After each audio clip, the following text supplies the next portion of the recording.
Second Records, Bulacan's finest production.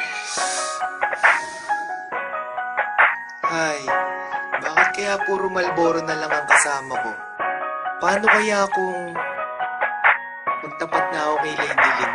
Hi Miss Lady Lynn, Hello din Mr. Wasabi. alam mo bang ikaw yung tinitipo kong babae? O hindi nga.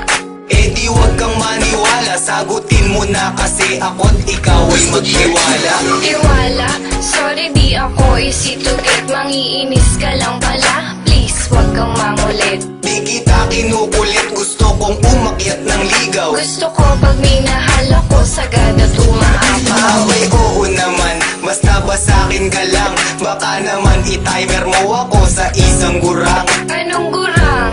Yak, di ko pinangarap yun. May gusto na akong lalaki, kausap ko siya ngayon. Grabe naman yun ha, kinilig ako ng sobra. Sinipag ako na biglaan na para akong uminom ng cobra. O ano ang masasabi mo Miss Lady Lynn Pakipot? Huwag kang masyadong feeling, di pa kita sinasagot ha.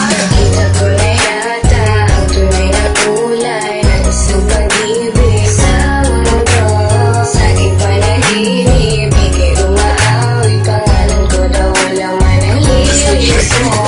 Di ko malimutan yung una kang makita, kontento na ako basta ikaw ay masilayan. Ating pagkikita, parang sinadya na ang panahon na sabing ay lubos ang kasiyahan. Akala ko ba dadalan mo ako ng aking hilig? Sorry di ko nadala yung paborito mo na sisig. Nakakatampo ka, panaw kita sasagutin. Ulam na lang hinihiling ko, di mo pa kayang bilhin. Anong hindi kayang bilhin? Kayang-kaya ko yun. Sasamahan ko pa ng roast beef at saka ng hamon.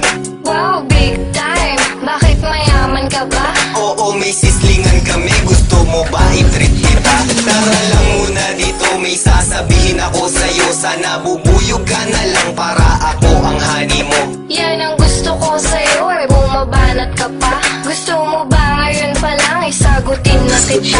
Oo naman yun ang gusto ko at aking hinihintay. Lapit ka pa nga ng konti at pahawak ng kamay. Kinikilig ka naman, kiss mo nga ako sa chicks. Sige, kikis kita, pero gusto ko sa lips. Nakita ko na yata ang tunay na kulay ng isang pag-ibig sa mundo. Sa aking panaginip, ika'y umaawi, pangalan ko daw walang manalilis mo. Di ko malimutan yung una kang makita, kontento na ako basta ikaw ay masilayan. Ating pagkikita, parang sinadya na ang panahon na sabing ay lubos ang kasiyahan. Hindi ko magawa sa'yo ang gusto kong gawin. Alam mo ba kung ano yun? Ano? Gusto kong haplusin. Ang alin? Napuhuwag na lang, nahihiya ako. Ba't naman? Kasi takot akong mapahiya sa'yo. Bakit ba hanggang ngayon ay mahiyain ka pa rin? Eh basta kasi naman, huwag mo na akong tanungin. Eh di wag, di naman kita pinipilit. Ba't hindi mo pa gawin? Ako na nga ang lumalapit. O sige na nga, hahaplusin ko na ang iyong pisngi. Matagal ko nang gustong gawin yun, ang cute mo po kasi. Ang sweet naman talaga ng mahal ko. Ganon talaga mahal, na sa'yo lang ang oras ko. Sana di ka mang babae, sana nga ay ako lang. Hindi ko gawain yun, basta ako ay sa'yo lang. Di pala ako nagkamali, napiliin ka. Siyempre naman sa'king